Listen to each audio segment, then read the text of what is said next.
Hello and welcome student आज हम पढ़ेंगे काशीज़ इंटीग्रल थ्योरम या इसका दूसरा नाम है काशी-कोरेस्ट थ्योरम। तो मोस्ट इम्पॉर्टेंट थ्योरम है। देखिए इसको प्रूफ किस तरीके से हम लोगों ने करना है। देखिए इसका सबसे पहले इसकी स्टेटमेंट देख लें आप लोग सारे स्टूडेंट। देखिए इसकी स्टेटमेंट क्या है। देखिए स्टूडेंट, ये है इसकी स्टेटमेंट। कह रहा है अगर कोई फंक्शन तुम्हारा एफ ऑफ सेट एनालिटिक है एंड सिंगल वैल्यूड है, ठीक है ना। दो चीज़ें कह रहा है, एक कह रहा है एनालिटिक है वो फंक्शन और सिंगल वैल्यूड है inside and on a simple closed curve C. मतलब एक सिंपल क्लोज्ड कर्व सी है, उसके अंदर कोई फंक्शन एफ ऑफ सेट क्या है, एनालिटिक भी है और सिंगल वैल्यूड भी है। देन इंटीग्रल अवर सी जो गिवन फंक्शन है f of Z D z equal to zero proof करना हमने। Integral over C F of Z D z equal to zero proof करना है। अगर वो फंक्शन क्या हो, एनालिटिक भी हो और सिंगल वैल्यूड भी हो। तो देखिए सबसे पहले मैं आपको ये चीज़ क्लियर कर दूँ। एनालिटिक फंक्शन तो मैंने आपको बताया हुआ है, मैं दोबारा से एक बार बता दूँ एनालिटिक फंक्शन क्या चीज़ है और सिंगल वैल्यूड फंक्शन क्या चीज़ है। तो देखिए सबसे पहली बात एनालिटिक फंक्शन। तो एनालिटिक फंक्शन मैंने आपको बताया था कि वो वाला फंक्शन जो क्या हो भाई, सिंगल वैल्यूड हो और डिफरेंशिएबल हो at the point Z not, या कोई भी मतलब पॉइंट जेड नॉट ले लो या कोई ए पॉइंट ले लो, किसी भी पॉइंट पे अगर कोई फंक्शन क्या होगा, सिंगल वैल्यूड भी होगा और डिफरेंशिएबल भी होगा, तब उस फंक्शन को हम कहेंगे ये एनालिटिक फंक्शन है। ठीक है स्टूडेंट। और अब बात करते हैं सिंगल वैल्यूड फंक्शन की। देखिए एक होता है सिंगल वैल्यूड फंक्शन, एक होता है मल्टी वैल्यूड फंक्शन। अब मल्टी वैल्यूड फंक्शन आपको पढ़ने की ज़रूरत नहीं है, वो उसकी ज़रूरत तो वो तो है नहीं सिलेबस में, लेकिन आपको मैं बता दूंगा सिंगल वैल्यूड क्या है और मल्टी वैल्यूड क्या है। तो देखिए सिंगल वैल्यूड फंक्शन क्या है।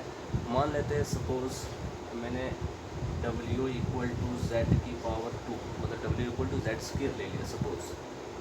अब मैं z की वैल्यू अगर 2 रखूँ, z की वैल्यू अगर 2 रखूँ तो 2 का स्क्वायर कितना होगा, 4।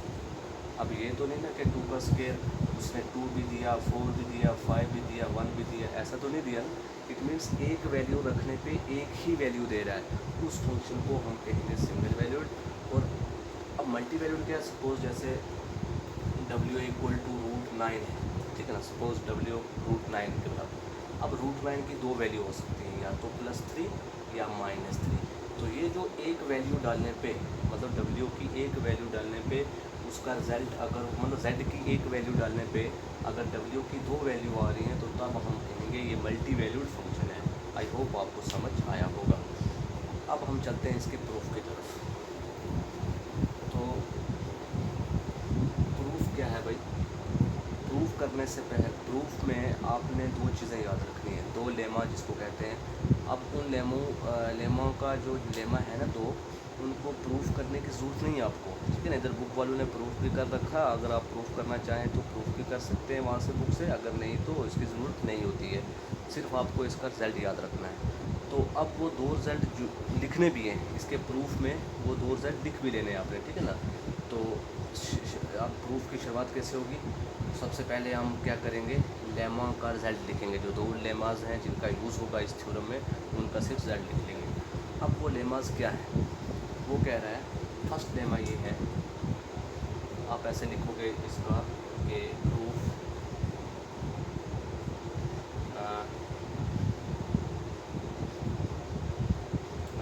आप ऐसे लिख सकते हैं कि इसका प्रूफ, हाँ, कि फॉर दिस, मतलब इस प्रूफ के लिए वी हैव टू, या वी यूज्ड, ठीक है ना, for this we used below two lemmas, ठीक है। कि इस प्रूफ के लिए हमें दो लेमास यूज़ करने हैं। अब फर्स्ट लेमा ये है कि अगर कोई तुम्हारे पास suppose C is a closed curve, कि सी अगर कोई क्लोज्ड कर्व है, क्या है, क्लोज्ड कर्व मतलब कैसी होगी भाई, कर्व ऐसी हो सकती है ना। और क्लोज्ड कर्व हमेशा जो भी रिवॉल्व होती है वो एंटी क्लॉकवाइज ही होती है। तो सपोज ये है क्लोज्ड कर्व, ठीक है ना। अब क्लोज्ड कर्व, अगर सी क्लोज्ड कर्व है तुम्हारी, देन लेमा फर्स्ट क्या कहता है, देन ये चीज़ होगी भाई, integral over Z D Z जो है वो भी ज़ीरो हो जाएगा, और 1 dz भी इसके बराबर हो जाएगा सी, ज़ीरो के बराबर। ठीक है स्टूडेंट, फर्स्ट लेमा कह रहा है कि अगर कोई सी तुम्हारा क्लोज्ड कर्व है, देन अगर कोई भी इधर पॉइंट हम क्लोज कर्व सी में z लेंगे, उसको इंटीग्रेट करेंगे with respect to z d z, तो उसका रिजल्ट क्या आएगा ज़ीरो, और 1 अगर कांस्टेंट सिर्फ डी जेड की करेंगे तब भी रिजल्ट क्या आएगा ज़ीरो। ठीक है स्टूडेंट, तो ये फर्स्ट लेमा कहता है हमें, आपको सिर्फ इसका रिजल्ट लिखना है। ठीक है, इसके प्रूफ में।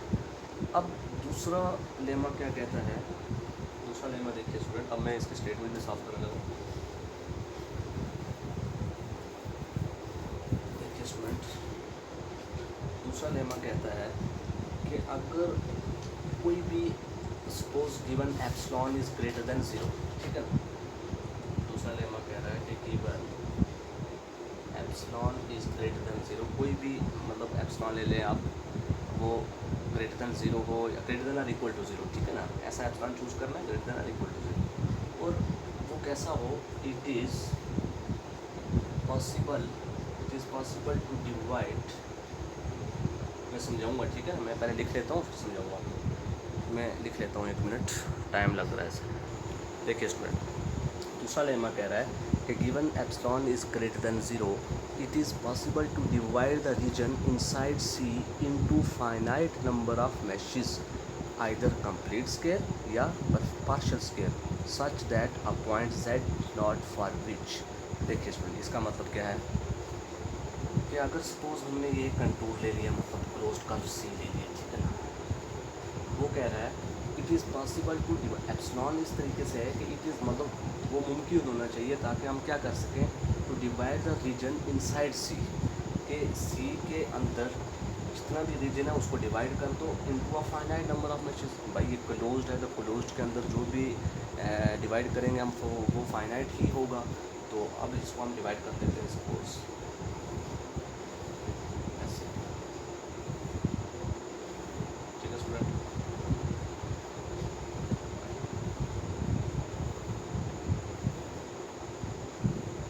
तो ये बने, ठीक है स्टूडेंट। अब देखिए इसमें फाइनाइट नंबर ऑफ आइदर या तो कंप्लीट स्केयर है या तो पूरे का पूरा स्केयर बन रहा है, भाई ये देखो स्केयर बन रहा है पूरे का पूरा, या क्या बन रहा है और पार्शियल स्केयर, और कुछ आगे स्केयर बन रहे हैं, मतलब ये वाला देखो, ठीक है ना, ये वाला, इसकी ये साइड कर्व्ड आ रही है, मतलब इनको बोलेंगे ये वाले साइड वाले जो हैं ये पार्शियल स्केयर, और बीच वाले परफेक्ट स्केयर है, कंप्लीट स्केयर।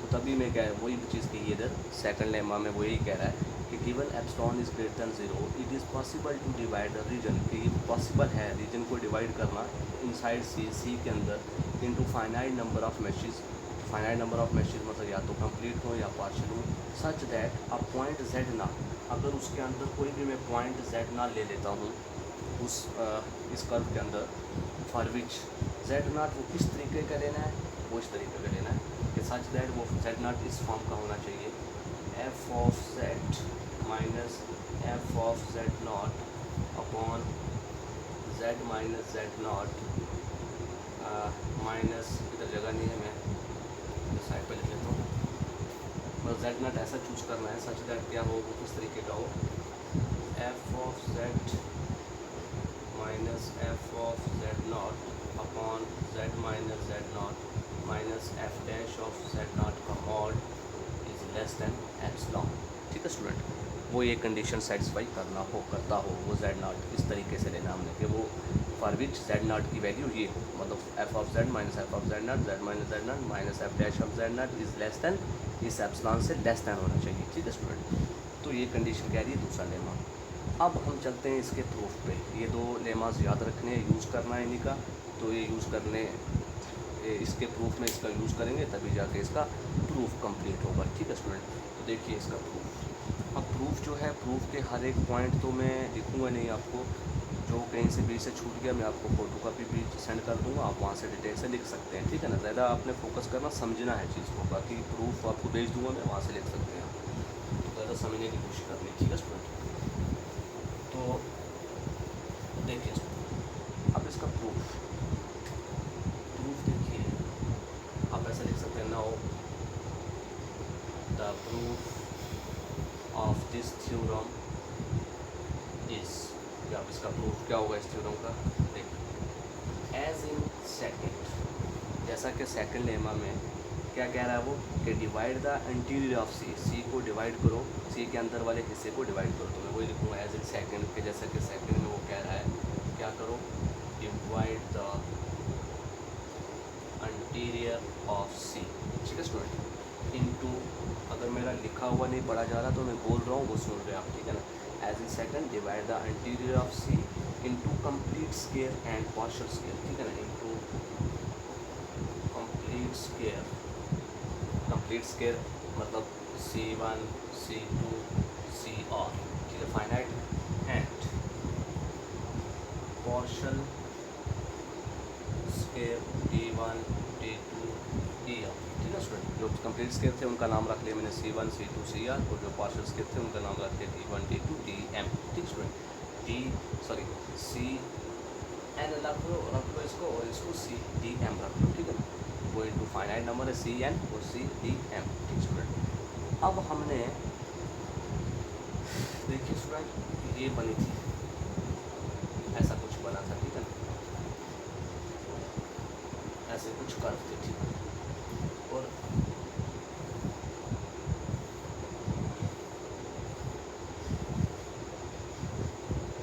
जब हमने इसको फाइनाइट नंबर ऑफ मैशेस में इसको डिवाइड किया तो आपने कंसिडर कर लिया जो कंप्लीट स्क्वायर उनको C1 C2 और जो पार्शियल स्क्वायर उनको D1 D2। अब इनको पूरे को मतलब पूरे का रिजल्ट निकालने के लिए, मतलब क्लोज करके अंदर जितने भी स्क्वायर हैं उनका रिजल्ट निकालने के लिए मैं इन सब का क्या ले लूँगा, समेशन ले लूँगा। तो मैं लिखूँगा कंसीडर द इंटीग्रल। भाई इंटीग्रल का मतलब ही एक्चुअली में सम होता है, ठीक है ना, ये सम से ही इंटीग्रल निकलता है, ठीक है स्टूडेंट।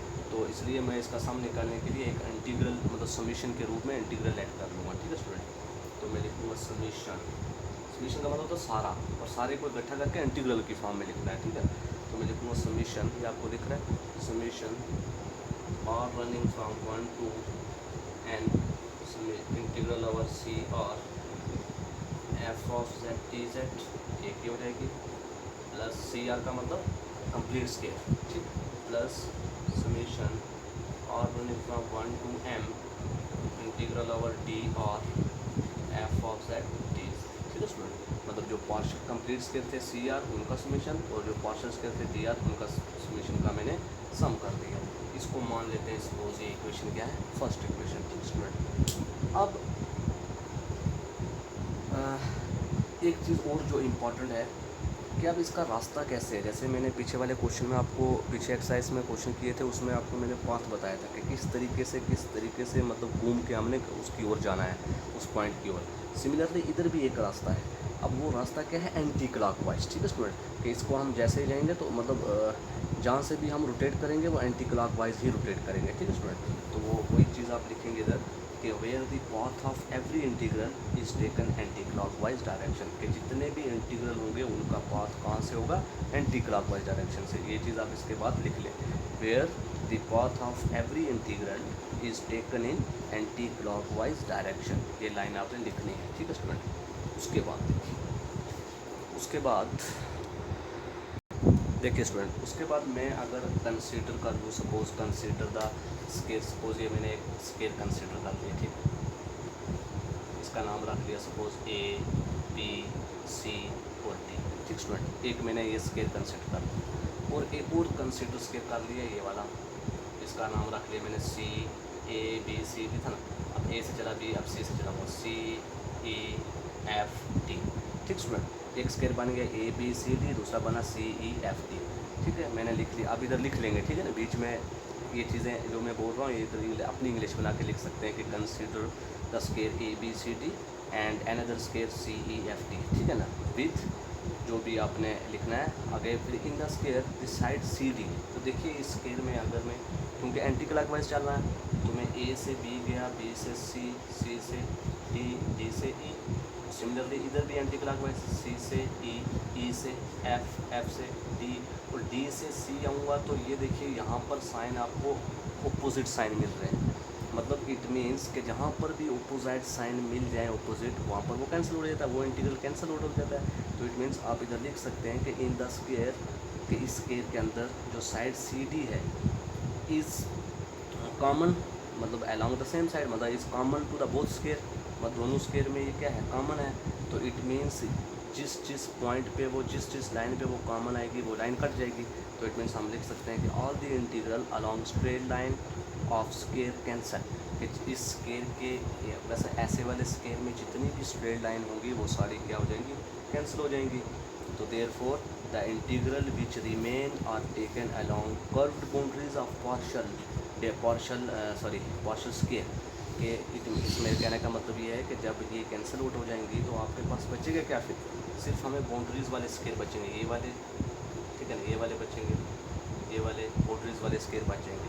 लेकिन बाउंड्रीज़ वाले स्क्वायर के साथ साथ एक और स्क्वायर बच रहा है, ये वाला, ये देखिए बाउंड्रीज़ की ये लाइन, इन दोनों के बीच में तो कोई कॉमन नहीं आएगा क्योंकि ये कंप्लीट स्क्वायर है, ये पार्शियल स्क्वायर है। तो इट मीन्स कुछ स्क्वायर बच जाएंगे और बाउंड्री वाले जितने भी हैं ये पार्शियल स्क्वायर, ये सारे कंप्लीट बच जाएंगे हमारे पास, ठीक है स्टूडेंट, और बाकी वाले कैंसिल हो जाएंगे।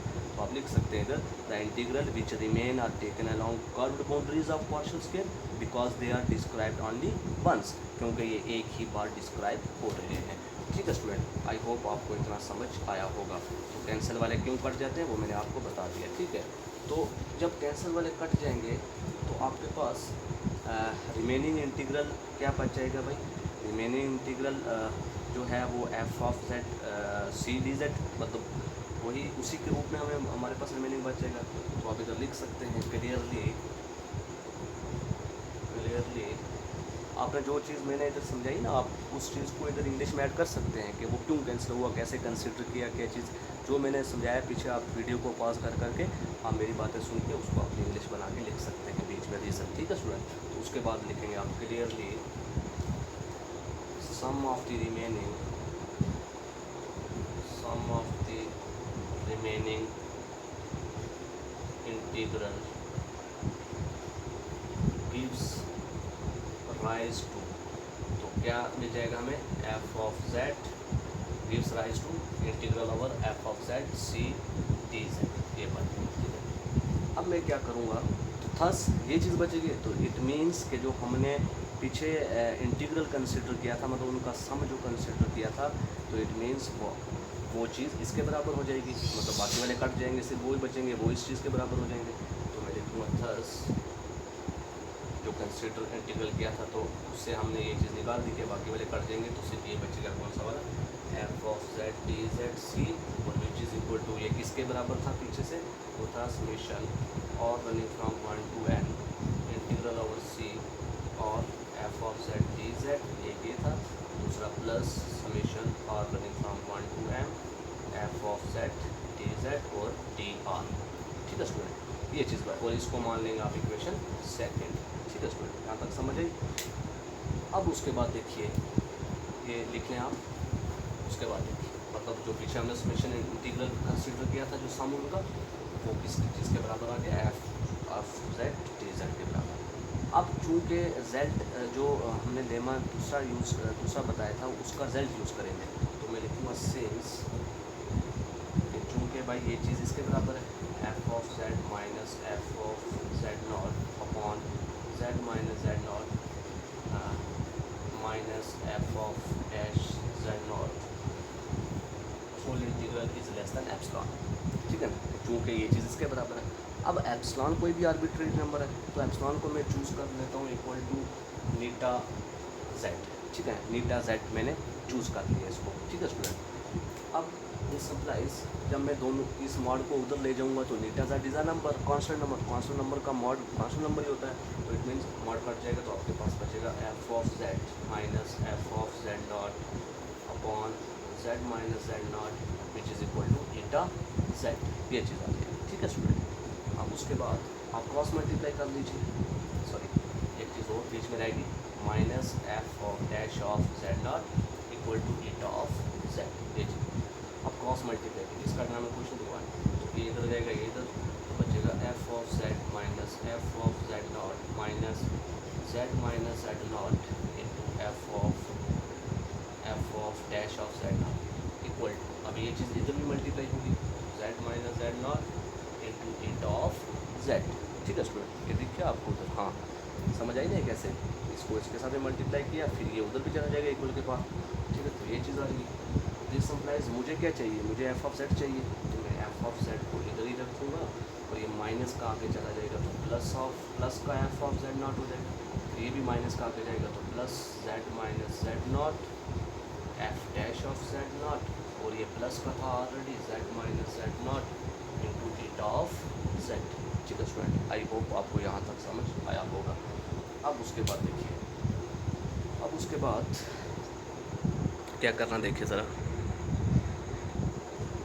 अब मैं क्या कर लूँगा, इंटीग्रेशन दोनों साइड कर लूँगा इंटीग्रल। तो this implies integral over C R C integral over C F of Z equal to, देखिए अब जब आगे इंटीग्रेशन करूँगा तो एफ ऑफ जेड नॉट, जो अभी मैंने साफ़ कर दिया, ठीक है ना, आपको काफ़ी पे लिखा होगा, वहाँ से देख सकते हैं कि एफ ऑफ जेड नॉट, ये लास्ट वाला रिजल्ट लिख लिया करूँगा ठीक है, ताकि क्योंकि साफ़ कर देता हूँ ना मैं, दिक्कत ना हो। तो F of Z equal to इधर था एफ ऑफ जेड नॉट, तो F of Z not constant है, बाहर आ जाएगा।